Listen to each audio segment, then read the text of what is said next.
If you like opera, folk music, the 1920s, and the creepiest villains of all time, well, congratulations, I've got good news for you. My name is Tim, and today, Channel Frederator, we are counting down 107 facts about Patrick McHale's Over the Garden Wall. Let's get started. Number 1. Over the Garden Wall was created by Patrick McHale, who was a former writer and creative director on Adventure Time. Some Frederator cross-branding there. We're gonna get a little self-pluggy in here. Number 2. He also co-developed Adventure Time with Pendleton Ward. Number 3. His next project to keep an eye out for, an 11-minute animated adaptation of the popular Double Fine game, Costume Quest, produced by Frederator Studios. Hint, hint. The short will be directed by McHale and watched by you. Yes, you. Please, watch it. Number 4, another fun Frederator McHale double fact. McHale is married to Jawook Kim, the creator of the too cool cartoon Blackford Manor. I bet if they have kids, they are never going to be in trouble for watching too many cartoons. It's just all Frederator all the time in these facts. Number 5, Over the Garden Wall is based on McHale's animated short, Tome of the Unknown, which was created as part of Cartoon Network's Shorts Development Program.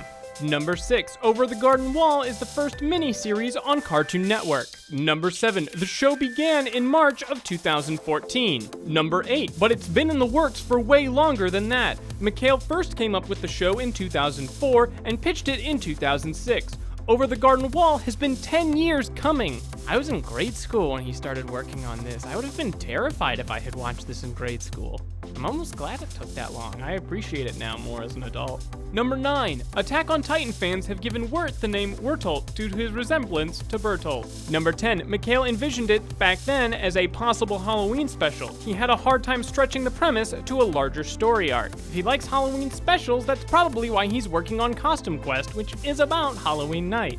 Side note, if you're playing Costume Quest, I strongly encourage you find the Rainbow Unicorn costume because it's way overpowered and about the only way to reliably heal yourself. That's more of a leaderboard fact, but you know. Number 11, Cartoon Network approached McHale after he was working on Adventure Time and asked if he'd be interested in developing a pilot. He pulled out his old idea, polished it up, and pitched it. That's why you keep an idea folders, kids. You never know when Cartoon's gonna ask you to make a wonderful beloved miniseries. Number 12, the network and McHale decided to make Over the Garden Wall a miniseries because McHale felt it would result in something that felt higher quality than what we could do with a regular series. Number 13, Over the Garden Wall was broadcast in the span of a single week. It began airing on November 3rd, 2014 and completed its run on November 7th. Number 14, Patrick McHale is an alumni of CalArts, the California Institute of Arts. You know who else went there? Kramer, Rain Man, and Pee Wee Herman. Not at the same time, though that would make for an interesting show. Number 15, before working on Adventure Time, McHale was a storyboard artist on The Marvelous Misadventures of Flapjack, a show I generally feel is underrated. Number 16, the creator has noted that Greg was based on his son. Number 17, other elements of the show were also inspired by his own life and experiences. Patrick McHale's life was full of really creepy and odd experiences. Number 18, throughout the series, the Beast sings a song titled Come Wayward Souls. The tune of the song is actually that of Oh Holy Night. Number 19, Greg gives his lucky frog a multitude of names over the course of the show, and we have a list of them all. Kitty, Wirt Jr., George Washington, Mr. President, Benjamin Franklin, Dr. Cucumber, Greg Jr., Skipper, Ronald, and Jason Funderberker. Number 20, in episode 8, during Greg's dream sequence, you may have spotted a pink bunny hitting a drum, a clear reference to the Energizer Bunny. Number 21, with the dramatics Ms. Langtry puts on, you'd think that Jimmy Brown was gone for months. The full-length version of Langtry's Lament, found on the show's soundtrack, reveals that he's only been away for 3 days, though Ms. Langtry says it feels like 8. Number 22, if you get the strange sense that Wirt belongs in Middle-earth, it's likely because he's voiced by Elijah Wood, otherwise known as Frodo Baggins from the Lord of the Rings film trilogy. Also, he played the meta in Rooster Teeth's Red vs. Blue, which was a rampant AI that looked like it was on fire. Number 23, Over the Garden Wall is a comedy fantasy series. McHale has said in an interview that while the show mostly adheres to the genre, there are frightening moments that try to be an experience for the audience. In my case, it was a pants-sweating experience. It was not pleasant. Number 24, to balance out the show's more terrifying moments, the staff made sure to work in other episodes that are just light and funny. Number 25, some inspirations for the show were 19th century children's literature, early 20th century American music, and folk art. Number 26. For the show's layouts, McHale drew inspiration from French artist Gustave Doré and Disney's Alice comedies. Number 27. During the show's epilogue at the end of Chapter 10, Lorna can be seen reading the Tome of the Unknown, which was the title of the show's pilot episode. Number 28. In Episode 9, Greg hides behind a gravestone belonging to one Quincy Endicott.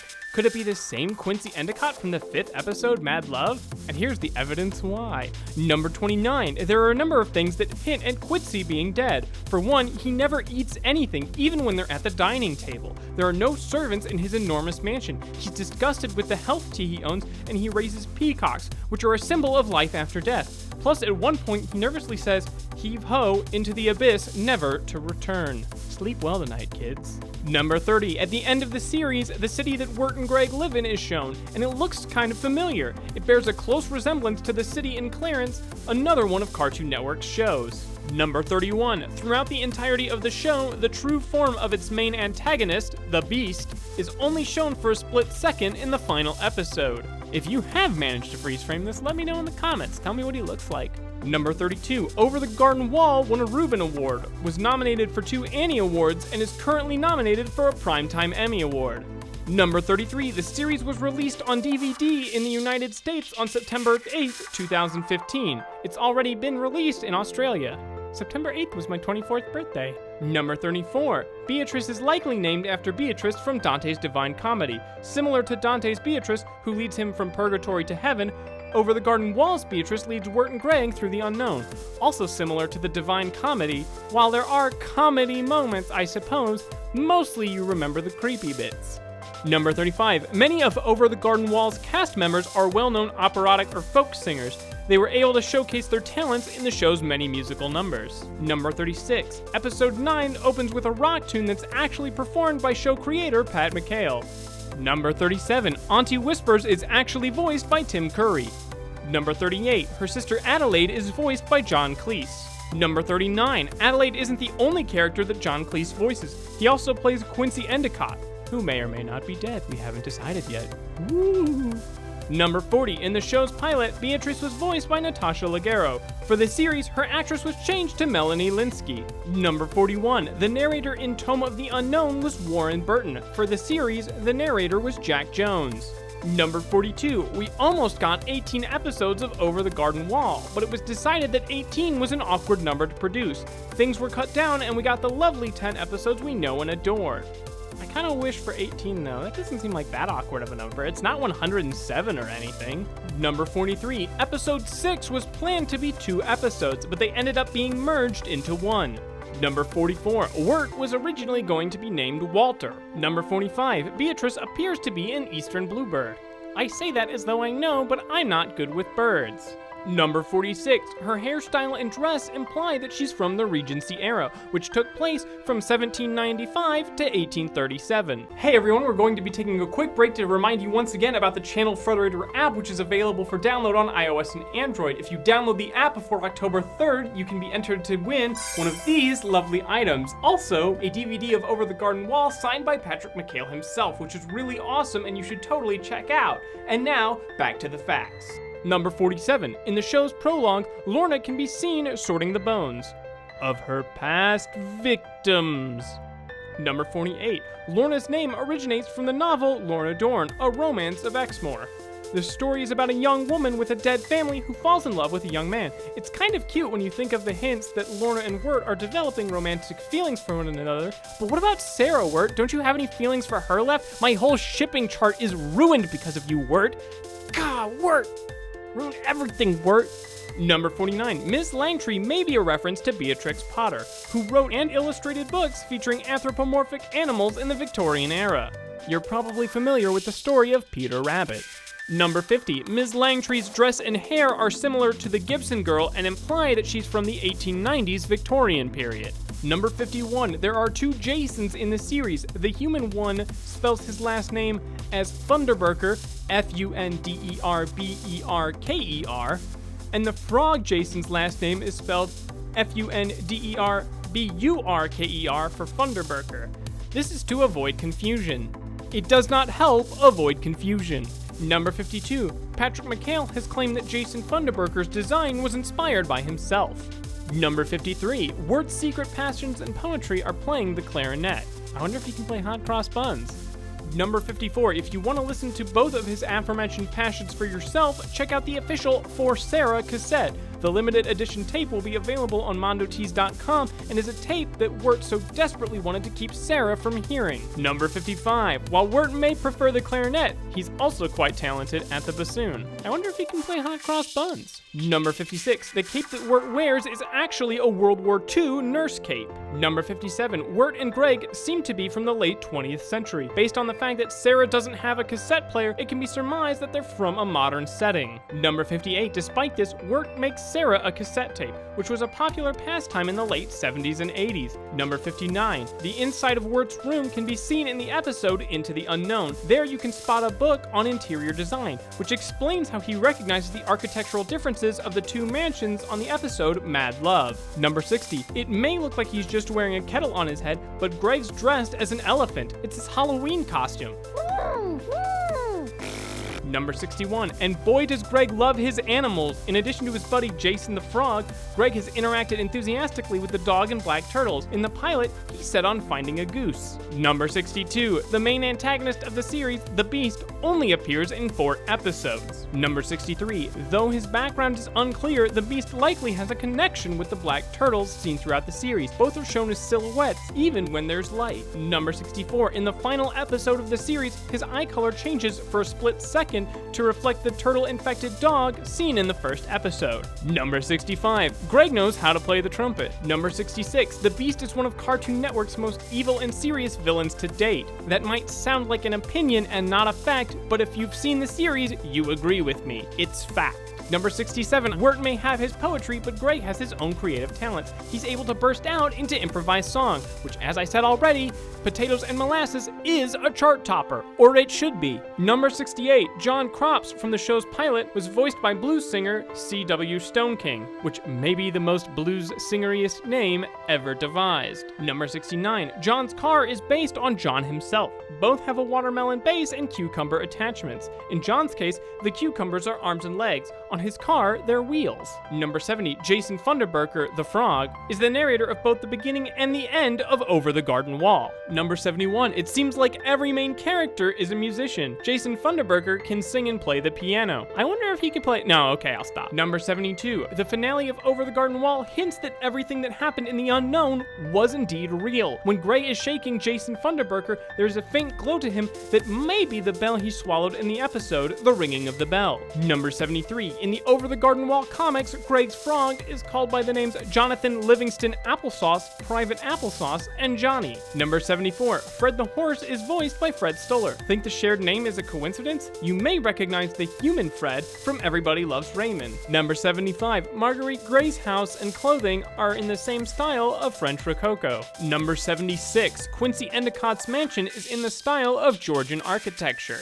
Number 77, according to Pat McHale, Auntie Whispers is based on a 19th century illustration of an old man with big eyes who looked like an owl. Number 78, the outfit worn by Whispers Belle closely resembles that of Lorna. Number 79, Sarah wears a blue NASA bomber jacket. Number 80, the Woodsman is voiced by Christopher Lloyd, who's best known as Doc Brown from the Back to the Future films. Number 81, creator Pat McHale was presented with the common theory that the unknown is a place where people traverse between life and death. He acknowledged that it made sense, but also put forth other possibilities. What do you think is the truth? Number 82, one of the plot lines that was cut from the series was used in the Over the Garden Wall comic. Number 83, other cut plots have since been mentioned, some of which were discarded for being excessively dark. One such example is a story featuring a man who made dice from the bones of children. Number 84, the animators actually considered having Wirt remain stuck in the unknown while Greg would make it back. Number 85, one of the songs that John Crops sings in the pilot is actually a popular song from the early 20th century. It's titled Shine On, Harvest Moon.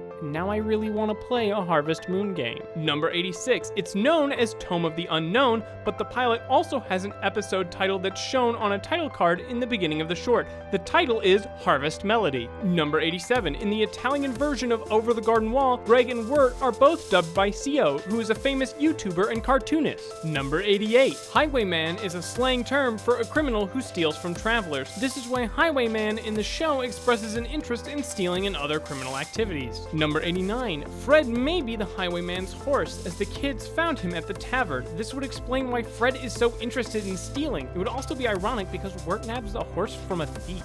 Not a horse thief though, he's a highwayman. There's a difference. Number 90. The design, character, and voice of the Tavern Keeper seem to be inspired by Betty Boop. Number 91. An early concept was that Wirt and Greg would be riding a train. They'd grow suspicious that the train was leading them to death and jump off, ending up in a limbo world. Number 92. Instead of the main antagonist, the Beast would be a sort of non-villain who would just be doing his best to get the boys back on the train. Number 93. The early concept ended with the boys deciding to face their problems, only to find out the train was taking them back to life. Number 94. Nick Cross served as the art director on Over the Garden Wall. He also directed the pilot for Nickelodeon's new show, Pig Goat Banana Cricket. The pilot was titled Pig Goat Banana Mantis. Number 95. Nick Cross, supervising director Nate Cash, and creator Patrick McHale worked alongside storyboard artists in New York and Chicago. McHale has said that the distance between them was difficult and particularly daunting, considering the idiosyncratic nature of the production. Number 96. Over the Garden Wall has some incredible music that even includes classic American opera singing. It was composed by the Blasting Company. Number 97. The finale of Over the Garden Wall reveals that Enoch was actually a black cat inside a pumpkin-esque suit, which, to be fair, I've seen cats do stranger things.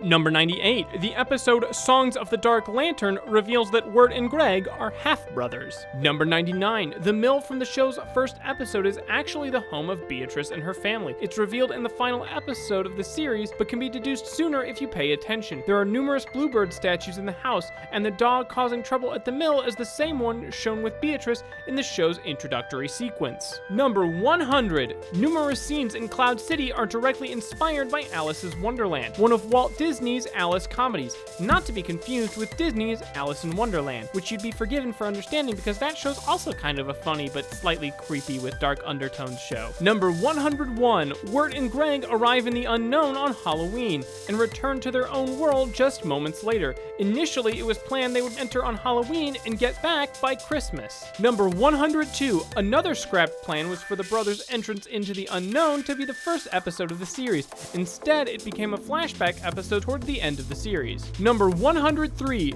The fairy in the episode Lullaby in Frogland is named McLaughlin Brothers Fairy. This is a reference to the McLaughlin brothers, who published numerous children's books between 1828 and 1920. Number 104. The town of Pottsfield may get its name from Pottersfield, which were plots of land where poor farmers and hard laborers would be buried in unmarked graves. This is probably why Wirt and Greg dig up skeletons, and why the denizens of Pottsfield are skeletons. Number 105. For our final 3 facts, we'll be laying down some rock fact straight from the show. Rock fact number 1. Did you know that if you soak a raisin in grape juice, it turns into a grape? That's a rock fact. Number 106, rock fact number 2. Did you know that dinosaurs had big ears, but everyone forgot because dinosaurs' ears don't have bones, so you can't dig them up and see the ears. And finally, number 107, or rock fact number 3, Greg stole his rock facts rocks from Mrs. Daniel's garden. Thanks for watching, everyone. If you like this video, be sure to tune in each week for new 107 fact videos, and also remember to download the Channel Frederator app to be entered into our giveaways. And remember, Frederator loves you.